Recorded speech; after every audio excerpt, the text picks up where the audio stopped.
सहनाववतु सहनौ भुनक्तु सह वीर्यं करवावहै तेजस्विनावधीतमस्तु मा विद्विषावहै। ओम शांति शांति शांति। मीमांसा दर्शन की 31वीं कक्षा। मीमांसा दर्शन के प्रथम अध्याय के प्रथम पाद का 25वां सूत्र, उसका भाष्य अभी चल रहा है। पूर्व पक्षी ने कहा था कि पद, अर्थ और पदार्थ संबंध या शब्दार्थ संबंध भले ही नित्य हो, लेकिन वाक्य का अर्थ तो पदार्थों से भिन्न होता है, इसलिए वो नित्य नहीं हो सकता। और पदों का संयोग करके, शब्दों का संयोग करके वाक्य बनाया जाता है अपने अभिप्राय को बताने के लिए, इसलिए वाक्य कृतक है, और कृतक है तो वो प्रामाणिक नहीं हो सकते। इसके ऊपर सिद्धांती ये कह रहा है कि पदों के अर्थों के अनुरूप ही वाक्यार्थ बनाया जाता है, लेकिन इसका यह भी अर्थ नहीं है कि जो पदार्थ है बस वही वाक्यार्थ होता है। पदार्थ से भिन्न भी वाक्यार्थ होता है, और भिन्न होता ही है कुछ ना कुछ उसमें, क्योंकि जब अपने अपने अर्थ से युक्त पद एक साथ आते हैं तब उनके आपस के संबंधों के अनुसार वो एक दूसरे को विशेषित करते हैं या दूसरे से वो विशेषित हो जाते हैं, विशिष्ट क्रिया से जुड़ जाते हैं, विशेष गुणों से जुड़ जाते हैं। तो अब वो कुछ विशिष्ट अर्थ को देने वाले होते हैं। वो पद जो कि सामान्य अर्थ को देते थे, पूरी जाति के अर्थ को देते थे, व्यापक अर्थ को देते थे, वो जब एक दूसरे के साथ में जुड़ जाते हैं तो वो संकुचित विशिष्ट अर्थ को देने लगते हैं। उनका विस्तृत अर्थ हट करके विशिष्ट, सामान्य अर्थ हट करके उनका विशिष्ट अर्थ बन जाता है। इस रूप में वो वाक्यार्थ भेद होता है। शब्दार्थ से वाक्यार्थ भेद इस रूप में होता है कि वो एक दूसरे से बंध जाते हैं, तो अब उसी तरह का उनका संपर्क बन जाता है। हमारे जीवन के व्यवहार में भी ऐसा ही होता है। वैसे जब अकेले अकेले हों तो ठीक है, अलग तरह का हमारा व्यवहार होता है। किसी संस्था से नहीं जुड़े, किसी व्यक्ति से नहीं जुड़े, तो हमारा उत्तरदायित्व किसी से भी होता है, कहीं से भी लेते हैं, कहीं से भी देते हैं। लेकिन जब किसी से जुड़ जाते हैं तो हमारा लेन देन उनसे विशिष्ट हो जाता है, उनसे जुड़ करके हमारे को संबोधित किया जाता है। तो इसी तरह से शब्दों का भी होता है। तो ये सब कुछ बातें हुई थी। पूर्व पक्षी ने आक्षेप लगाए थे, और उसने ये भी कहा था कि ये जो विशेष शब्द आया है, विशेषण शब्द आया शुक्ल कृष्ण आदि, तो ये तो शुक्ल और कृष्ण को ही कहता है, ये अन्य अर्थों को हटाता कैसे है? हटाना तो इसका अर्थ है ही नहीं, तो ये तो आपकी कल्पना है। तो इन सब संबंधों में कुछ और उत्तर सिद्धांती आगे देंगे। और पिछले पाठ में से किन्हीं को कुछ पूछना है तो पूछ सकते हैं। हाँ। आचार्य जी, सत्यार्थ प्रकाश की भूमिका में स्वामी जी ने आकांक्षा, योग्यता और आसक्ति, तात्पर्य आदि दिए हैं वाक्यार्थ को जानने के लिए। यहाँ भी जो वाक्याधिकरण चल रहा है तो इसमें दोनों में व्यापकता, कोई अंतर नहीं है। वो चीजें तो तात्पर्य लेने में, वाक्यार्थ बोध में कारण बनती ही है, और उनका सामान्यतः प्रयोग किया ही जाता है। और वो सारी बातें यहां अंतर्भावित हैं, आएंगी वो भी सारी, लेकिन ये विस्तार से है। वो तो संक्षेप से उन्होंने आकांक्षा, योग्यता, और उसमें व्याकरण भी आ गया, उस शब्द की, शब्द का अपना अर्थ क्या है, और वो उससे वो चीज संभव है या नहीं है। असंभव है तो अर्थापत्ति निकलेगी, और किस पद को किस पद के साथ में पढ़ा गया है, और वक्ता का तात्पर्य क्या है, वो सब चीजें ये अंतर्भावित है, यहां पर आएंगी वो। इसको संक्षेप में माने, ये जो स्वामी जी ने दिया है संक्षेप रूप से दिया, वो संक्षेप से 4 चीजें हैं। अब वो तो केवल उतना पढ़ने से हमारे को वाक्यार्थ बोध हो जाएगा, वो तो पूरे सत्यार्थ प्रकाश में कोई गलत अर्थ ना ले ले, उसके लिए उन्होंने कहा भी इन चीजों का ध्यान रखना चाहिए। वो सार रूप में कही गई बातें, और उन 4 को समझ करके भी हम वाक्यार्थ बोध में सफल होते हैं, कुछ अच्छी तरह से कर पाते हैं। अगर वो हमें नहीं पता है तो वाक्यार्थ बोध में हमें भी दिक्कत आती है। ठीक है, वो एक संक्षेप सी बात है, उसको कोई 1 घंटे में भी समझ लेगा कुछ उदाहरणों के साथ में, 1 घंटे में बात समझ में आ जाएगी, लेकिन उसका प्रयोग और व्यापकता वो एकदम नहीं आती है, वो अभ्यास से आती है।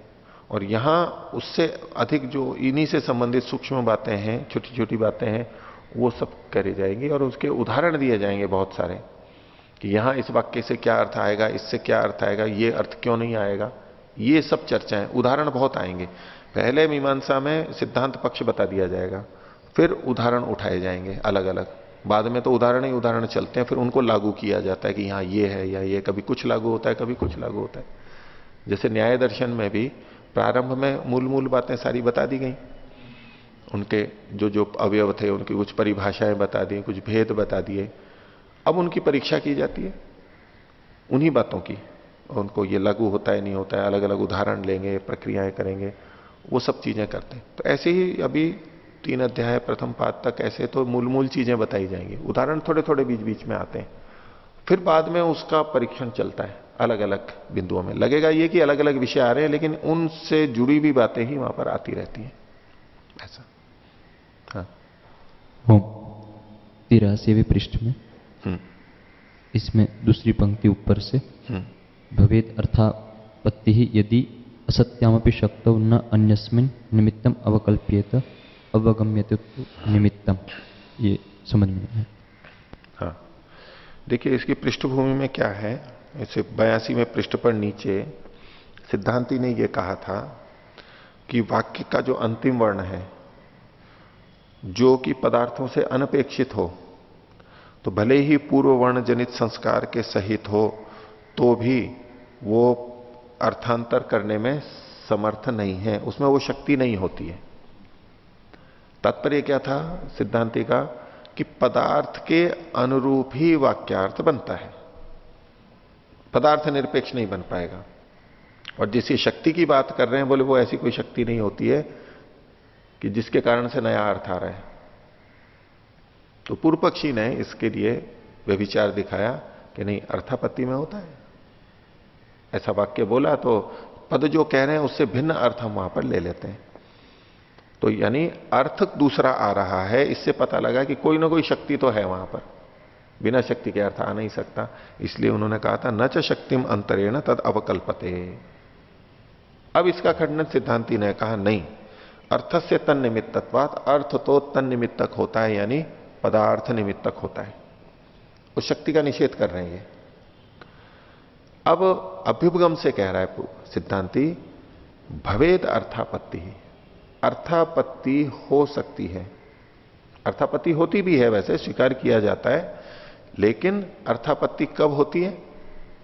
पूर्व पक्षी का तो क्या कहना था, अर्थापत्ति होती है, अर्थापत्ति को दोनों स्वीकार करेंगे, लेकिन पूर्व पक्षी साथ में क्या जोड़ रहा था, पदार्थ के बिना पदार्थ निरपेक्ष अर्थापत्ति होती है, ये उसका कहना था।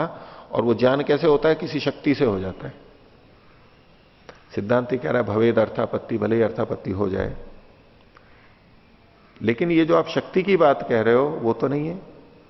बिना शक्ति के भी अर्थापत्ति से तब हो सकता है जब आपकी दृष्टि से, यानी पूर्व पक्षी की दृष्टि से, मात्र अर्थापत्ति से ही अर्थ पता लग जाएगा पदार्थ से निरपेक्ष। तो बोले शक्ति तो आपने कैसे निर्णय की थी कि चूंकि अर्थापत्ति आ रही थी इसलिए आपने अनुमान कर लिया था भी शक्ति है।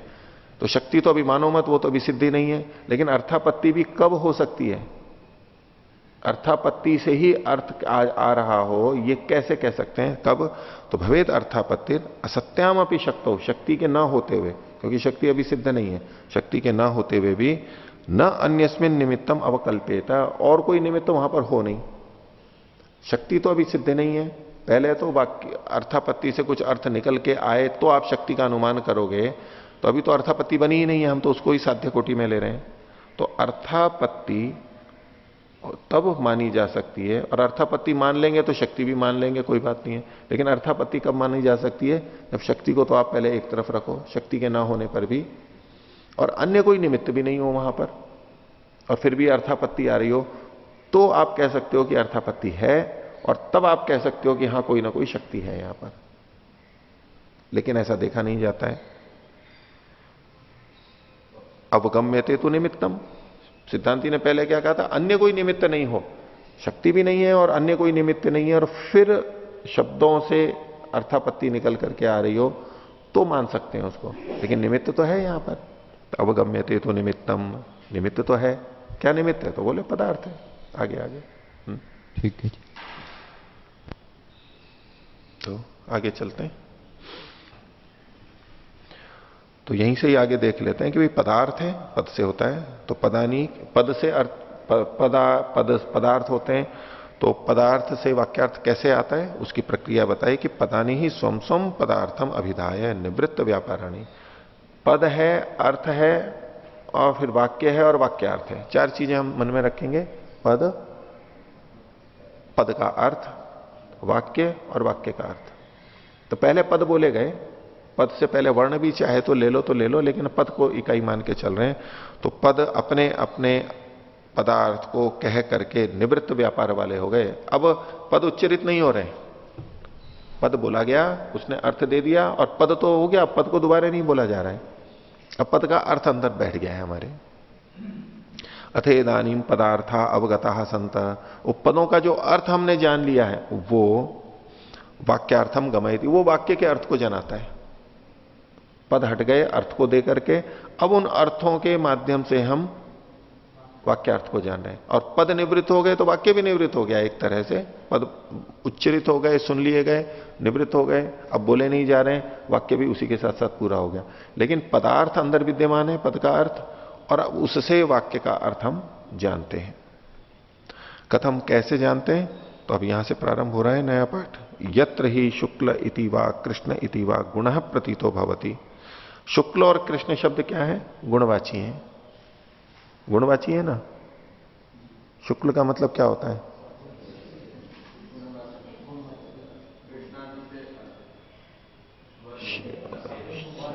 वर्ण, रंग। शुक्ल जो है रंग, ये एक गुण है।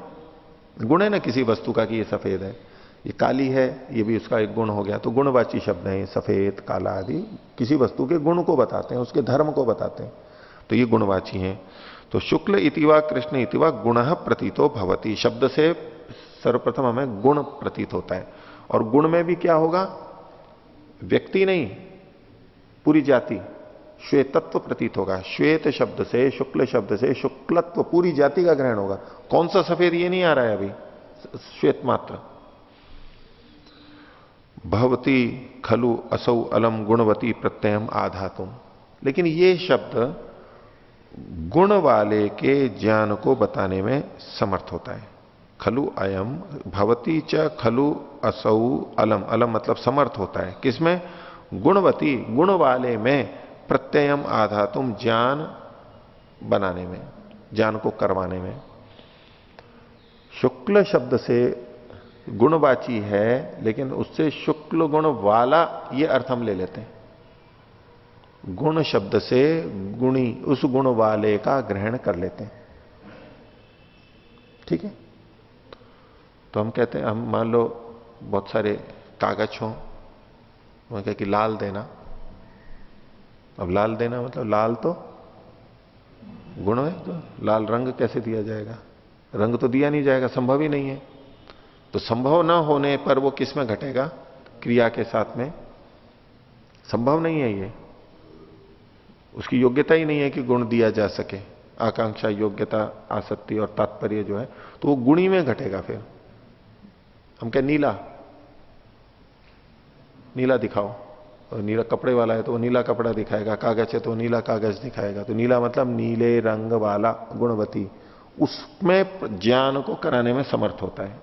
गुणवाची शब्द, गुणवाची शब्द गुणी को, गुण वाले का ज्ञान कराने में समर्थ होता है। व्याकरण वाले दूसरे ढंग से भी बोलते हैं इस बात को। गुण के साथ में वाला अर्थ है गुणवान या गुण वाला, ये जो प्रत्यय लगाते हैं वाले वाले, इसके बिना भी गुणवाची शब्द गुण वाले के अर्थ को दे देता है। अब उसमें दो प्रक्रियाएं करती हैं कि पहले गुण वाला बताने वाला प्रत्यय आया और प्रत्यय चला गया। व्याकरण की प्रक्रिया में उसको हटा भी सकते हैं, आया और लोप हो गया उसका।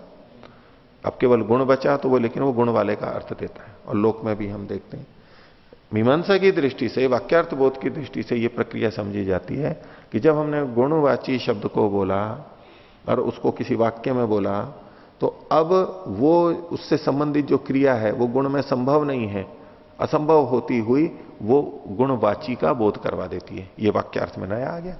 बोला हमने गुणवाची शब्द था, लेकिन अर्थ कहां निकला?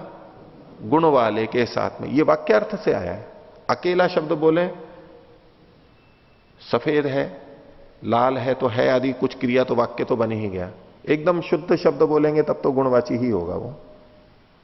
जब हम गुण वाला जो चीज है वो साथ में रखी जाए, हम कहेंगे कि श्वेत गाय, श्वेत अश्व, तो एक दृष्टि से यहां श्वेत अब केवल गुण को ही कह रहा है और गुणवाची शब्द साथ में है, जुड़ा हुआ है। तो हालांकि कहेगा उसी को ही, लेकिन उसके अश्व के श्वेत गुण को कह रहा है, अभी गुणवाचक गुण को भी कह रहा है।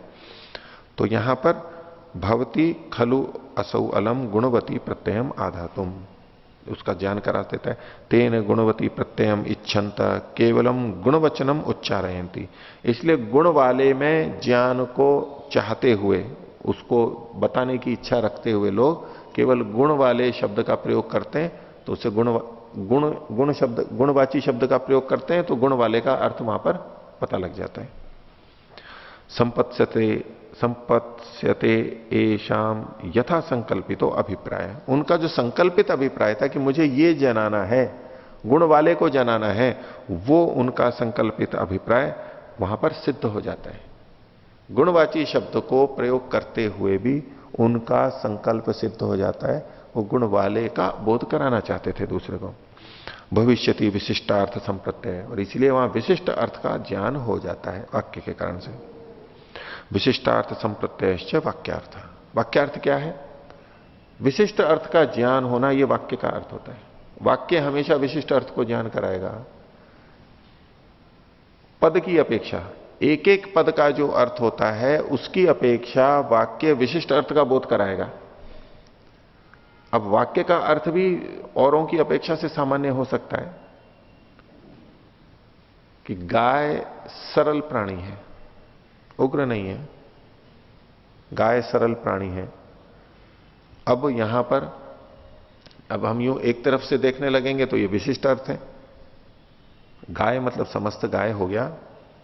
प्राणी शब्द का है, प्राणी में तो सब प्राणी आ रहे थे, लेकिन अब गाय एक सरल प्राणी है।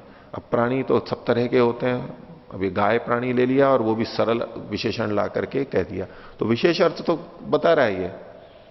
अपने पदों की अपेक्षा से, शब्दों की अपेक्षा से वाक्य विशेष अर्थ को ही कराता है, ये सिद्धांत दिया।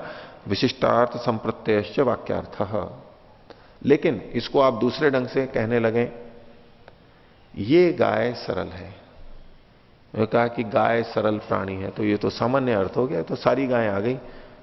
हाँ, इसकी अपेक्षा और विशिष्ट वाक्य भी हो सकते हैं, लेकिन जो भी वाक्य है वो अपने पदों की अपेक्षा से विशेष अर्थ को जनाएगा, इसलिए ये सामान्य लक्षण बनता है। विशिष्टार्थ संप्रत्ययश्च वाक्यार्थ। और इसलिए वाक्यार्थ करते समय हम केवल पदों पर केंद्रित हो जाएं और पदों का जो जो अर्थ है और उसको मिला करके वाक्यार्थ करने लगे तो गड़बड़ हो जाएगी। पदार्थ के अनुसार ही वाक्यार्थ करना है, ये बात ठीक है, लेकिन पद का जो जो अर्थ लिया जा सकता है वो सारा का सारा अर्थ ले ले करके और फिर हम वाक्यार्थ की कल्पना करने लगे सामान्य अर्थ लेते हुए, तो वाक्यार्थ में गड़बड़ हो जाएगी। विशिष्ट अर्थ लिया जाएगा। और विशिष्टता कैसे आएगी कि भाई इस पद के साथ में कौन सा पद पढ़ा गया है, कौन सी क्रिया पढ़ी गई है, कारक कौन से हैं, उन सब को देखते हुए उन पदों का विशिष्ट अर्थ लिया जाएगा, यह वाक्यार्थ है। तो इसलिए ये एक तरह का लक्षण है, परिभाषा है कि वाक्यार्थ क्या होता है? विशिष्टार्थ संप्रत्यय, विशिष्ट अर्थ का ज्ञान होना, पदों के विशिष्ट अर्थ का ज्ञान होना, यह वाक्यार्थ है। सामान्य अर्थ का ज्ञान होना वो पदार्थ है, पद का अर्थ है। तो विशिष्ट संप्रत्ययश्च वाक्यार्थ एवं चेत, और ऐसा है तो अवगम्यते अन्यत एव वाक्यार्थ। वाक्य का अर्थ अन्य से ही पता लग जाता है। अन्य से किससे? पदार्थों से। किसकी दृष्टि से अन्य कह रहे हैं? अर्थापत्ति से भिन्न। शक्ति से भिन्न। पूर्व पक्षी जो कह रहा था अर्थापत्ति से जान लेंगे, उससे शक्ति से जान लेंगे, तो बोले कि नहीं, ये जो जाना जा रहा है ये अन्यथा है, दूसरे से जाना जा रहा है। वो किससे? पदार्थों से जाना, ऊपर भी कहा था। तो अवगम्यते अन्यते एवं वाक्यार्थ। और ऐसा होने पर को जातुचित, कौन ऐसा? को जातुचित, अदृष्टा लिखा हुआ है इसमें, अदृष्टा कर लीजिए। अदृष्टा पद समुदाय से शक्ति अर्थात अवगम्यते इति वदिष्यति। इसमें अदृष्टा यहां पर विपरीत अल्प विराम लीजिए, प्रारंभ कीजिए और अवगम्यते पे बंद कर लीजिए। को जातुचित इति वदिष्यति, फिर कौन ऐसा बोलेगा? कैसा बोलेगा? कौन ऐसा बोलेगा मतलब कोई नहीं बोल सकता ऐसा। क्या नहीं बोल सकता? वो यहां पर है, पद समुदाय से अदृष्टा शक्ति अर्थात अवगम्यते। अर्थापत्ति से पद समुदाय की अदृष्ट शक्ति पता लग रही है।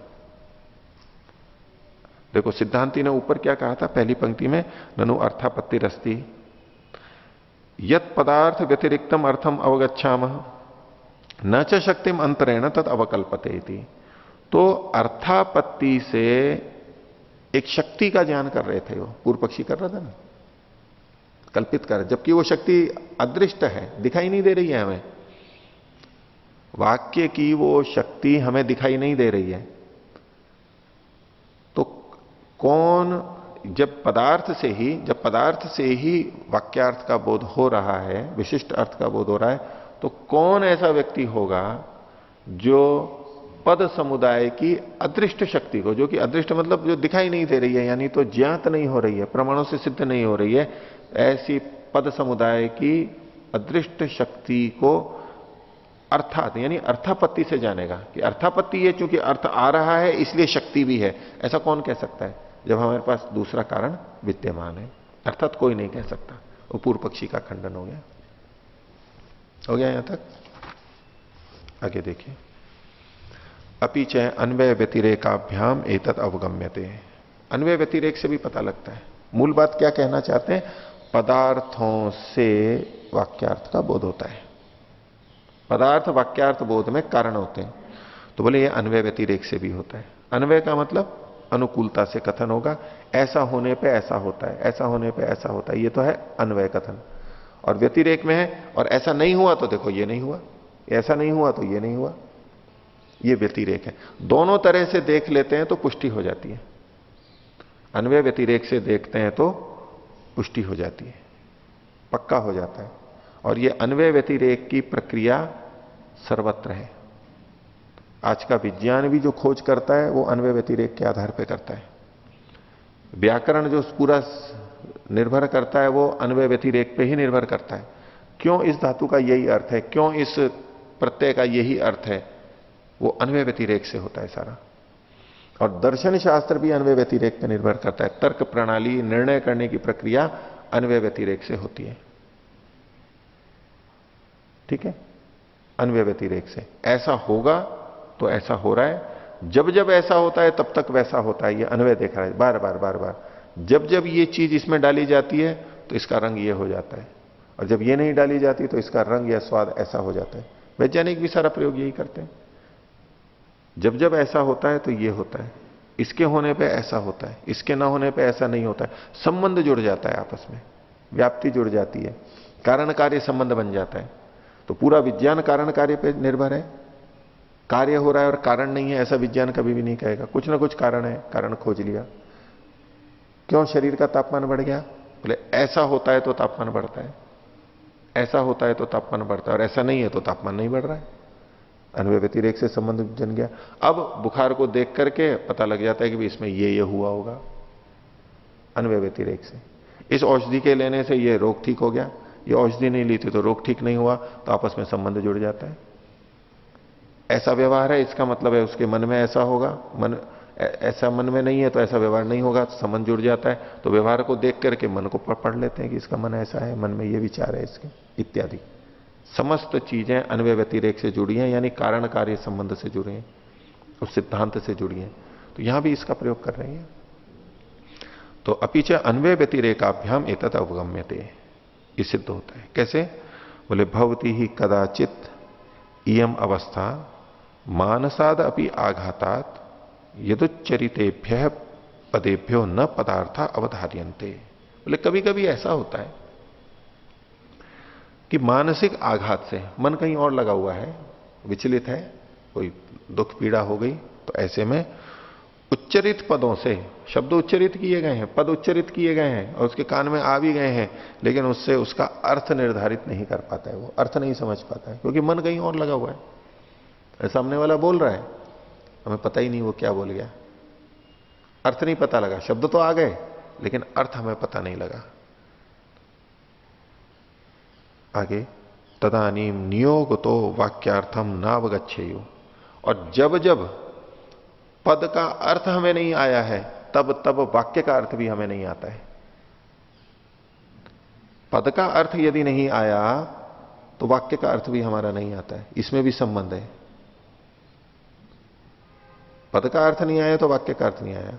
अब जैसे कई बार आप लोग बोलते हैं तो आपके बहुत से पदों का अर्थ तो आ गया, लेकिन एक दो पद सुनाई नहीं दिए, या सुनाई भी दिए वो स्पष्ट नहीं हुआ कि किस अर्थ वाला शब्द बोल रहे हैं, तो हमारे को वाक्य का अर्थ भी नहीं आता है। तो पद उच्चरित होते हुए भी मन यदि कहीं और लगा हुआ है और कोई कारण है, हमने अर्थ का बोध नहीं हुआ, ऐसा हो सकता है।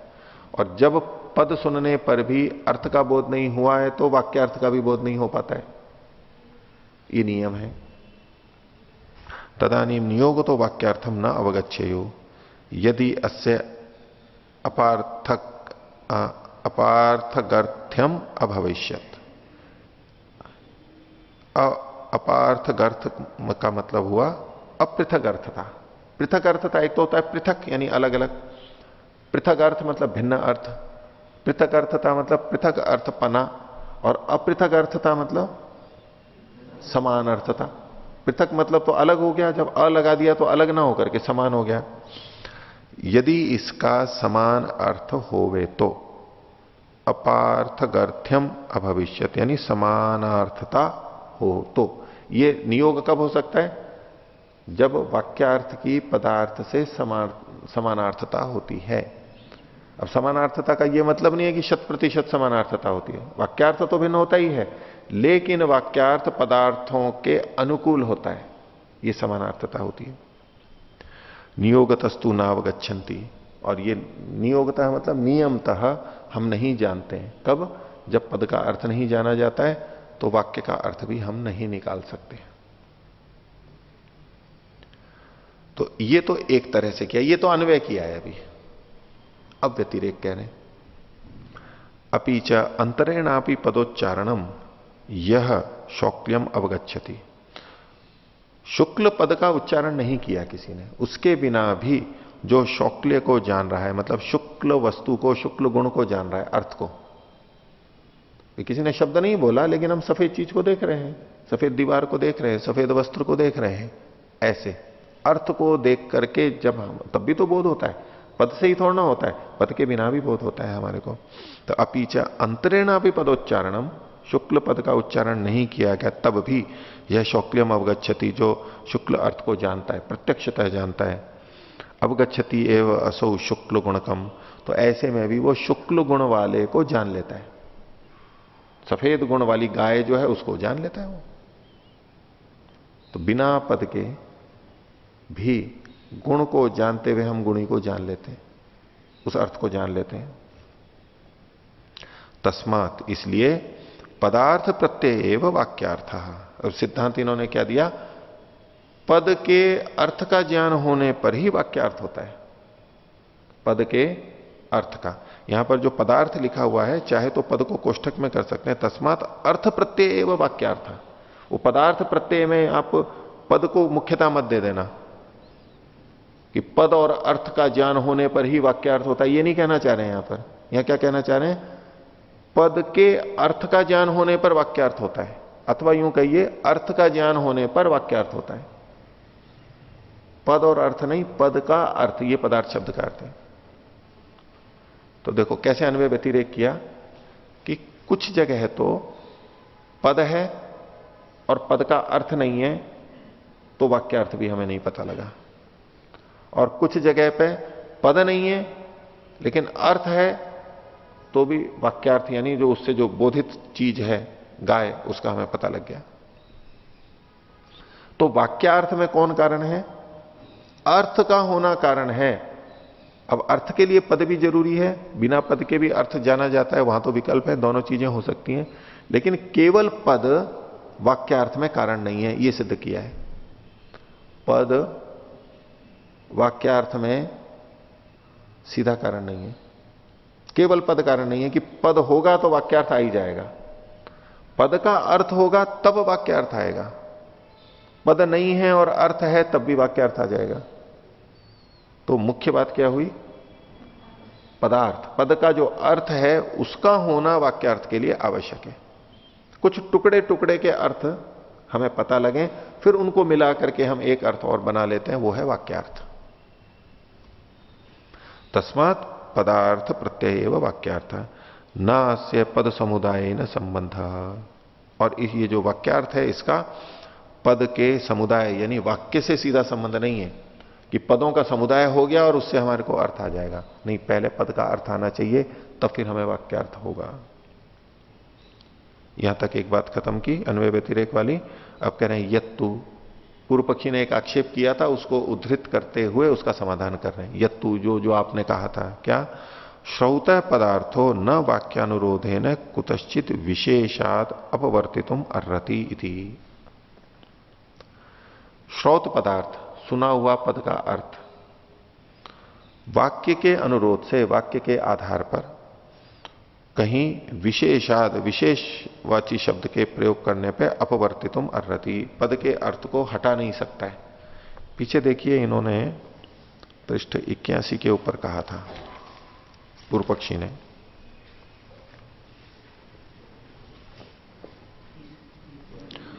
दूसरे अनुच्छेद में तीसरी पंक्ति ले लीजिए। यहां न कथम इव गौर इति वा अश्व इति वा सामान्यवाची न पदार्थ सर्वगवीषु सर्वाश्वेषु वा बुद्धि उपसर्पति श्रुति जनता वाक्यानुरोधे न कुतश्चित विशेषाद अपवर्तेत। ये जो आक्षेप किया था उसको यहां इन्होंने थोड़ा सा बदल के वाक्य रचना की है, लेकिन बात वही है, उसका उत्तर देंगे। तो उसका उदाहरण क्या था कि जैसे शुक्ल शब्द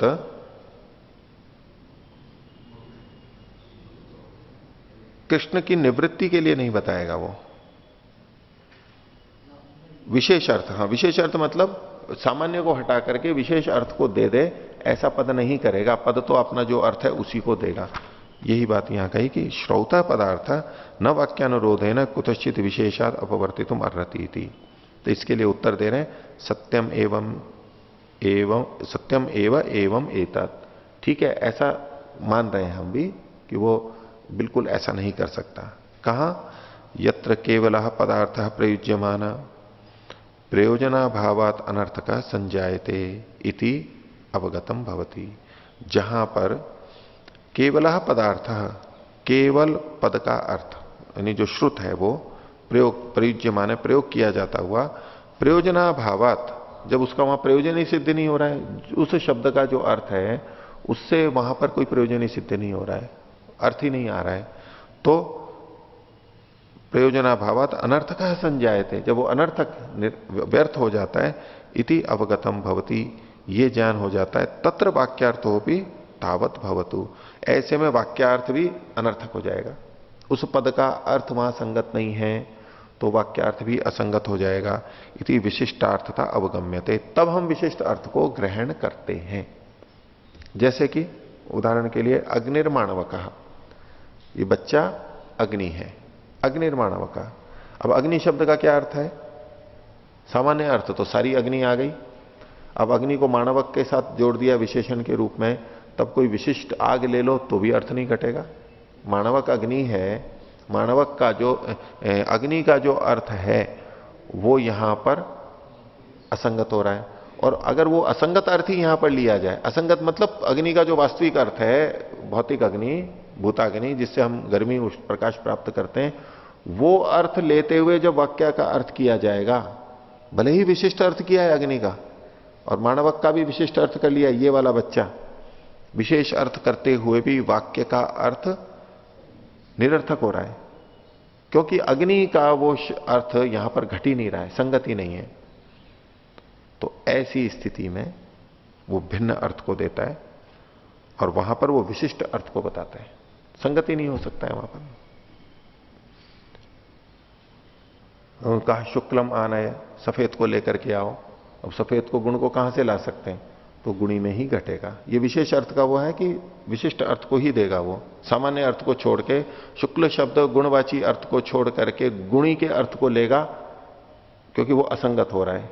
शब्द का अर्थ असंगत हो रहा है, वाक्य का अर्थ भी असंगत हो रहा है, इसलिए गुणी में ही संगत होगा। दोनों तरह से देख सकते हैं। तो तत्र वाक्यार्थो भी तावद भवतु। तावद भवतु का मतलब है अनर्थ, अनर्थक हो जाए। अगर पदार्थ अनर्थक हो रहा है तो वाक्यार्थ भी अनर्थक हो जाएगा। इति, इस प्रकार से यहां पर विशिष्टार्थता अवगम्यते। वहां पर विशिष्ट अर्थ जाना जाता है, न सर्वथा, सब जगह नहीं। जहां पर व्यर्थ नहीं हो रहा है वहां तो वैसा ही अर्थ लिया जाएगा जैसा लिया जाता है। और अर्थापत्ति से जो अर्थ लेते हैं वो कब? जब जो सीधा अर्थ है वो संगत नहीं हो रहा है, निरर्थक हो रहा है, तो हम लक्षणा में जाते हैं, तात्पर्य के अंदर जाते हैं, वो लेना होता है। आगे, एवं च सती, ऐसा होने पर गुणांतर प्रतिषेधो न शब्दार्थ इत्येतदपि परिहृतम भवति। इसमें गुणांतर प्रतिषेधो न शब्दार्थ है, इसको विपरीत अल्प विराम में ले लीजिए। गुणांतर से शुरू कीजिए और पद शब्दार्थ में अंत कर लीजिए, क्योंकि वहीं पर पीछे 81वें पृष्ठ पर ही नीचे जो उसने कहा था कि शुक्ल शब्द से कृष्णादि की जो निवृत्ति है, उस संदर्भ में ये कह रहे हैं एवं च, ऐसा होने पर गुणांतर प्रतिषेध, शब्द शुक्ल बोला गया और वो कृष्ण आदि गुणों का प्रतिषेध कर रहा है, यह है गुणांतर प्रतिषेध हो। तो पूर्व पक्षी ने कहा था गुणांतर प्रतिषेध तो शब्दार्थ हो ही नहीं सकता है, शुक्ल का मतलब तो शुक्ल ही लिया जाएगा, कृष्णादि का निषेध नहीं लिया जा सकता। तो गुणांतर का जो आपने गुणांतर प्रतिषेध, दूसरे गुणों का निषेध करना, यह शब्दार्थ होता है।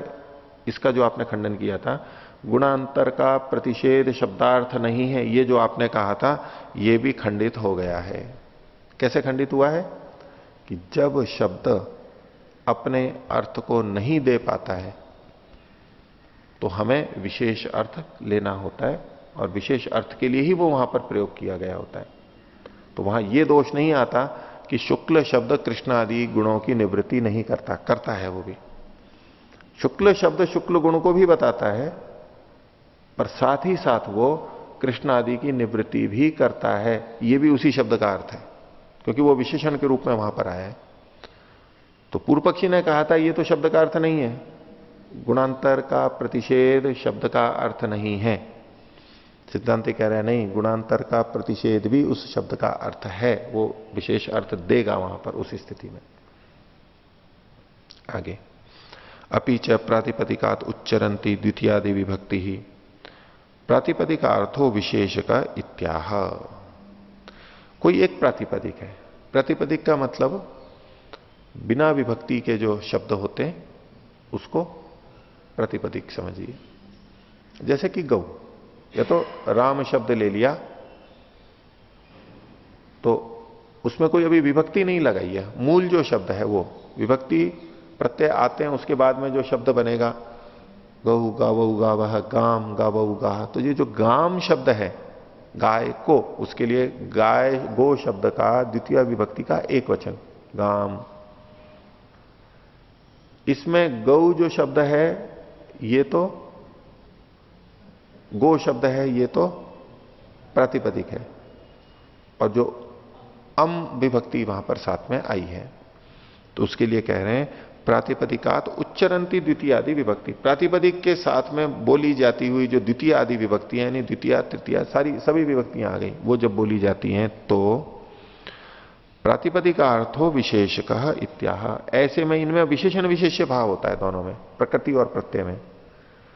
तो इसमें प्रकृति जो है यानी तो प्रातिपदिक है वो विशेषण होगा, और जो प्रत्यय आया है वो विशेष्य होगा।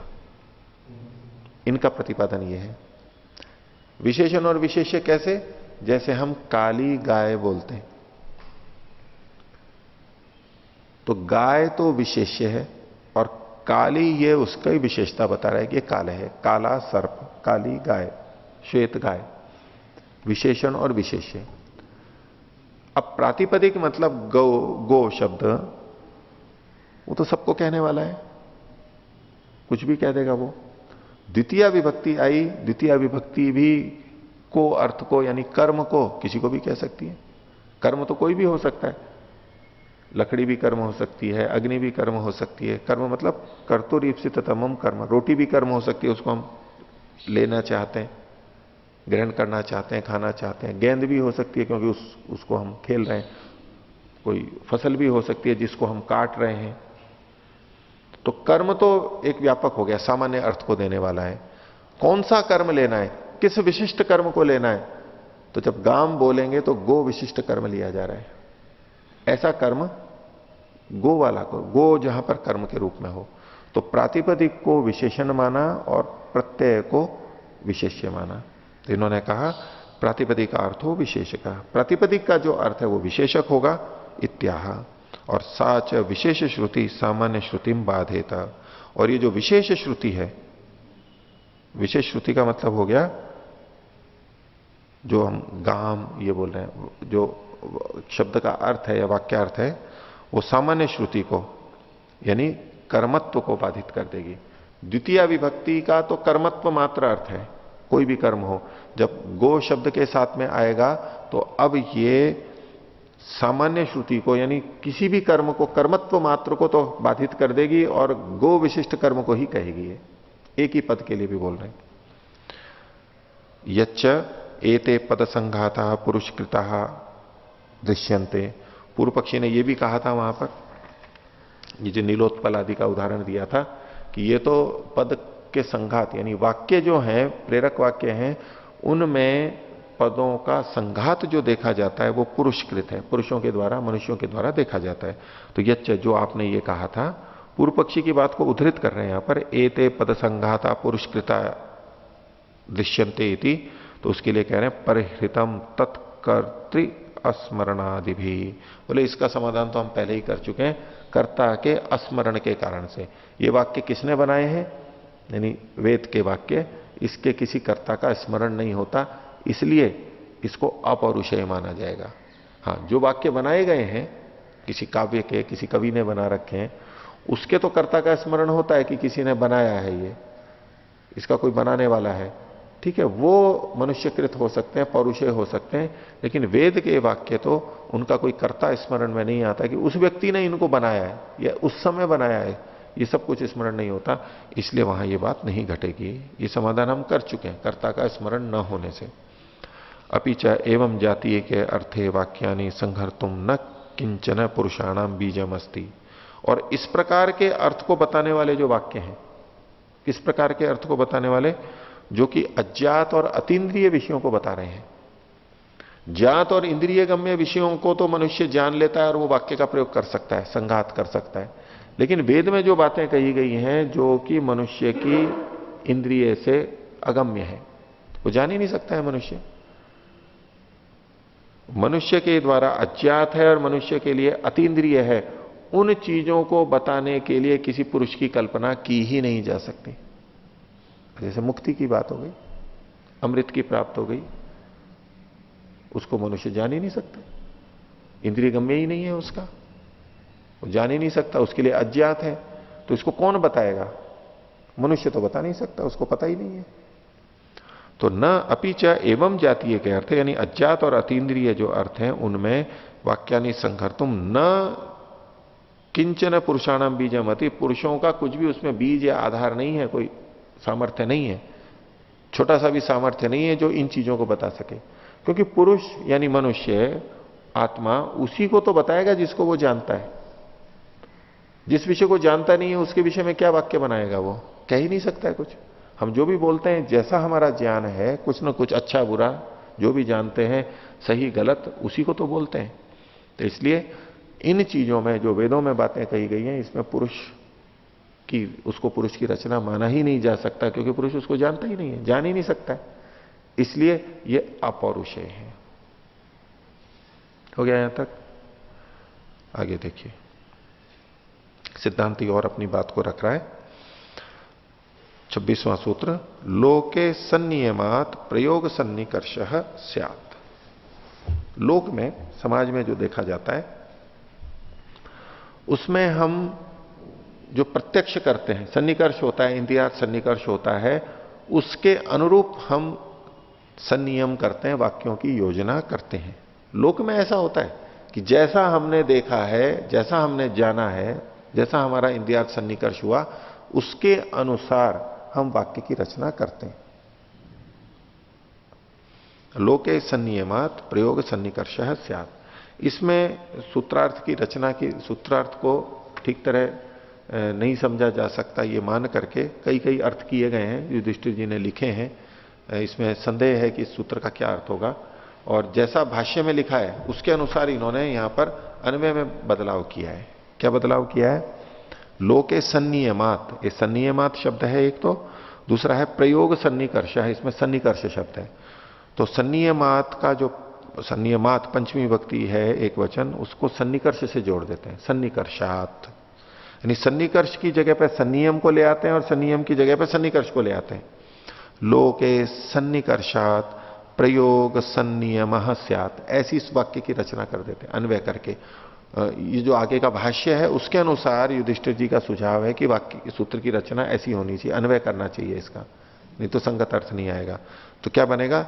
लोके सन्निकर्षात प्रयोग संनियमः स्यात्, ऐसा पूर्व टीकाकारों ने भी कहा। ये इन्होंने नीचे लिखा भी है, शास्त्र दीपिकाकार ने इस बात को लिखा है, विशेष टिप्पणी में दिया है। भाष्य देखिए, लौकिकेषु पुनरर्थेषु प्रत्यक्षेन अर्थम उपलभ्य संनियमः, संनियमः को आगे खोल रहे हैं, सन्निबंधनम शक्यम। लोक में, संसार में अर्थेषु प्रत्यक्षेण अर्थम उपलब्ध, जो विषय है उनको प्रत्यक्ष रूप से जान करके फिर संनियम यानी सन्निबंधन हो सकता है, वाक्य बन सकता है। एवं जातीय कहानी संहर्तुम एवं जातीय कहानी नीलोत्पल वनेषु अद्य इति, ये जो पीछे श्लोक दिया था, इस तरह के वाक्यों में तो ऐसा हो सकता है कि हमें ऐसा दिखाई दिया और हमने उस अर्थ के अनुरूप वाक्य की रचना कर दी, अनेक पदों को जोड़ दिया। तस्मात्, इसलिए अग्निहोत्रम जुह्यात स्वर्ग काम इत्येतेभ्य एव पदेभ्यो ये अर्थ अवगता तेभ्य एव एतत् एवैतत्, ऐसा कर ले, वही कर लीजिए, तेभ्य एवैतत् अवगम्यते अग्निहोत्रात् स्वर्गम भवति इति। तो इन वाक्यों से भिन्न ये वाक्य है अग्निहोत्रम जुह्यात स्वर्ग काम। इन पदों से जो अर्थ जाने जाते हैं उनसे ही हमें यह पता लगता है। देखो लौकिक दृष्टि से तो क्या होगा, हमें विषय भी वैसे दिखाई देते हैं, इंद्रियार्थ सन्निकर्ष भी हो रहा है और हम उसके अनुसार वाक्य बना देते हैं, वाक्य से अर्थ कर लेते हैं, वहां हमारे को दिखाई देता है, हाँ ऐसा होता है। लेकिन अग्निहोत्रम जुह्यात स्वर्ग कामः, ये हमारे को लोक में तो दिखाई नहीं देगा, लोक में दिखाई नहीं देगा।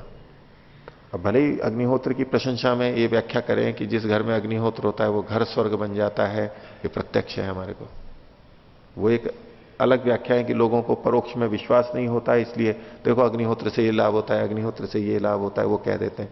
लेकिन यहां जिस ढंग से बात कही जा रही है कि अग्निहोत्रम जुहुयात स्वर्ग कामः, जिस स्वर्ग की ये बात कर रहे हैं, पुण्य की, पुण्य से जो फल मिलने वाला है, उसका हमारे को प्रत्यक्ष नहीं हो सकता यहां पर।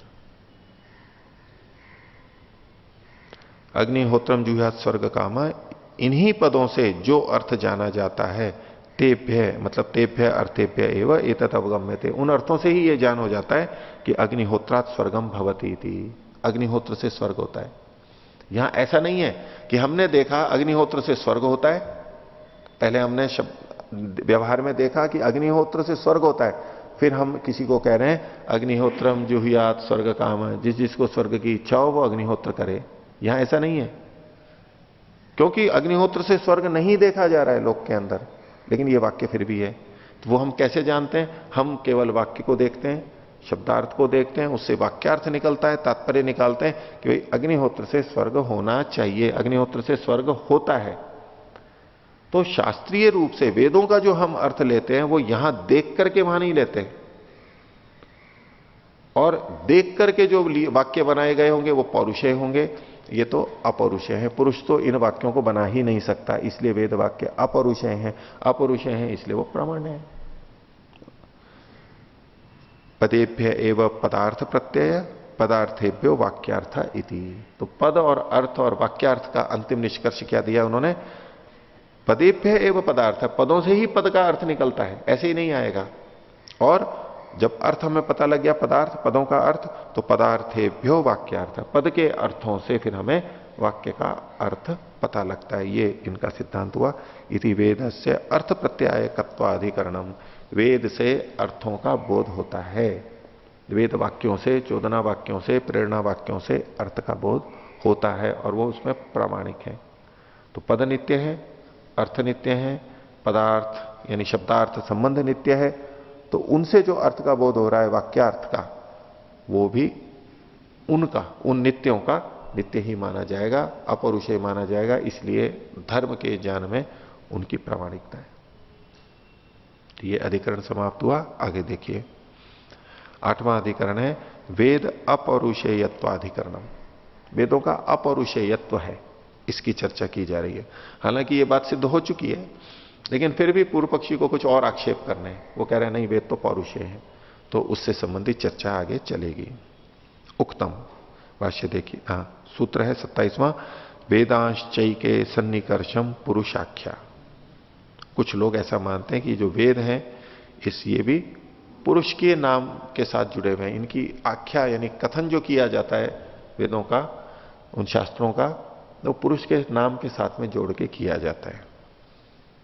तो पूर्व पक्षी का वचन है प्रारंभ से, उक्तम चोदना लक्षणों अर्थो धर्म इति, ये कह दिया गया। यतो न पुरुष कृतः शब्द से अर्थेन संबंध। क्यों चोदना लक्षण अर्थ धर्म कहलाएगा? क्योंकि ये इसका पुरुषकृत शब्द का अर्थ के साथ संबंध नहीं है, इसलिए मनुष्यकृत नहीं है, पुरुषकृत नहीं है। तत्र पद वाक्याश्रय आक्षेप परिहृत है। तो वहां पर पद और वाक्य के को आश्रित करके जो मेरे आक्षेप थे वो तो आपने हटा दिए हैं। पद को आधारित करके अप्रामाणिकता सिद्ध करना वो हटा दिया, अर्थ और वाक्य को आश्रित करके जो आक्षेप होते थे वो भी हट गए पिछले अधिकरण में ही।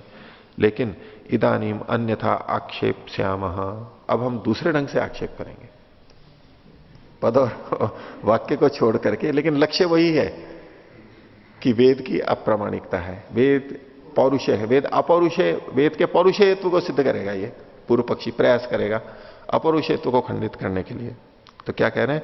अपौरुषेय चोदना इति वदामः। हम क्या कहते हैं? पौरुषेयाश चोदना, मतलब पुरुषों के द्वारा निर्मित ये वाक्य हैं, जो चोदना वाक्य हैं, प्रेरक वाक्य हैं, ये पौरुषेया चोदना है। चोदना स्त्रीलिंग है, इसलिए वहां पर पौरुषेया लिखा है। इति वदामः, ये हम कहते हैं। ये प्रतिज्ञा वाक्य है इसका। ये जो जितने प्रेरक वाक्य हैं वेद आदि के, ये पौरुषेय हैं, पुरुषों के द्वारा निर्मित है, प्रतिज्ञा का कथन किया। सन्निकृष्ट काला कृतका वेदा इदानीन्तनः।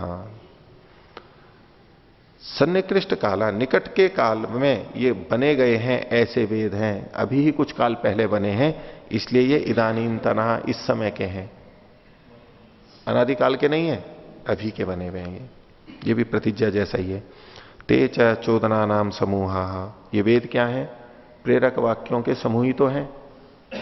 वेद पूरा ग्रंथ का नाम हो गया, लेकिन उसको देखेंगे तो उसमें प्रेरक वाक्य ही तो लिखे गए हैं, तो ये वाक्यों के समूह हैं। तत्र पौरुषेयाश्चेत वेदाः, यदि ये वेद पौरुषेय सिद्ध हो जाते हैं तो असंशय नहीं, तत्र पौरुषेयाश्चेद वेदाः असंशयम पौरुषेयाश्चोदना। अगर हम ये सिद्ध कर देते हैं कि वेद पौरुषेय हैं, तो फिर वेद में स्थित प्रेरक वाक्य भी पौरुषेय ही सिद्ध हो जाएंगे। तो हम वेद को पौरुषेय सिद्ध कर देंगे, तो उसके जो वाक्य हैं वो भी पौरुषेय सिद्ध हो जाएंगे। तो सिद्धांत पूछ रहा है कथम पुनः कृतका वेदा इति, चलो वेद को ही पौरुषेय सिद्ध करो आप। तो ये कृतक कैसे है? पौरुषेय और कृतक एक ही बात हो गई, कृतक है तो पौरुषेय होंगे। तो कथम पुनः कृतका वेदा इति, तो पूर्व पक्षी कह रहा है केचित मन्यन्ते यतः पुरुषाख्या, कुछ ऐसा मानते हैं, अपने पे नहीं ले रहा है पूरा, कि लोग ऐसा कहते हैं यतः पुरुषाख्या, क्योंकि इनकी पुरुष से संबंधित आख्या यानी नाम रखे गए हैं इन वेदों के। कैसे? पुरुषेण ही समाख्यायन्ते वेदाः, वेदों को देखो इन पुरुषों के नाम से कहा जाता है। कैसे? काठकम, कालापकम, पैप्पलादकम, मौद्गलम इति। वो काठक को, वेद की एक शाखा है, काठक शाखा कही जाती है। वो कठ नाम के व्यक्ति से जुड़ी हुई है, कठ एक कोई व्यक्ति का नाम है, उससे संबंधित है, तो काठक कहा गया। तो काठक शाखा है, कृष्ण यजुर्वेद की कोई शाखा है ये। और कालापकम, तो कलाप के द्वारा से जुड़ा हुआ है, तो देखो कलाप एक मनुष्य का नाम था और उससे जुड़ा हुआ नाम रखा है कालापकम वेदों के लिए।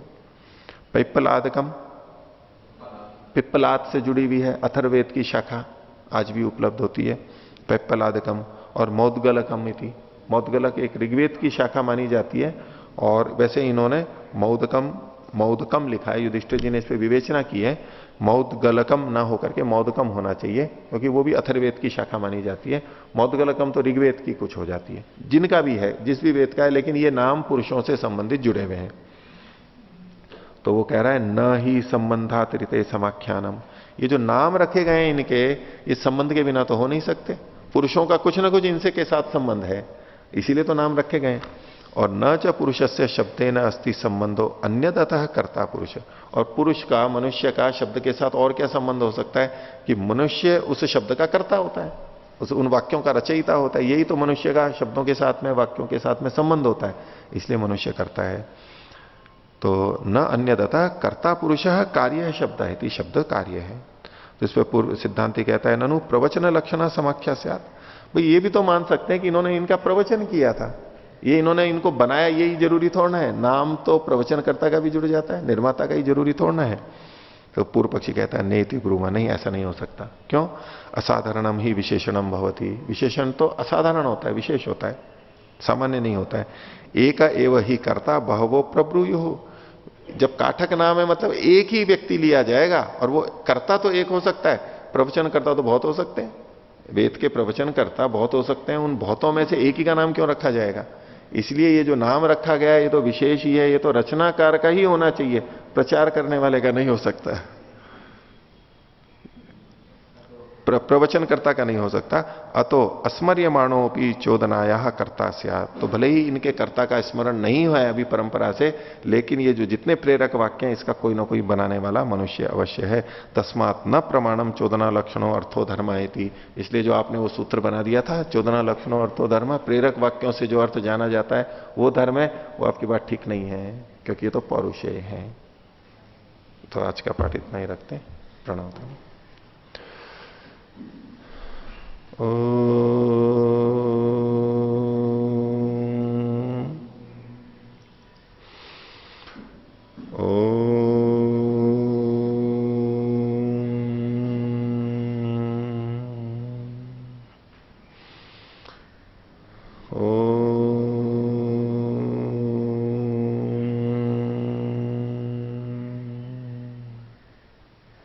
सभी को सादर विवाद।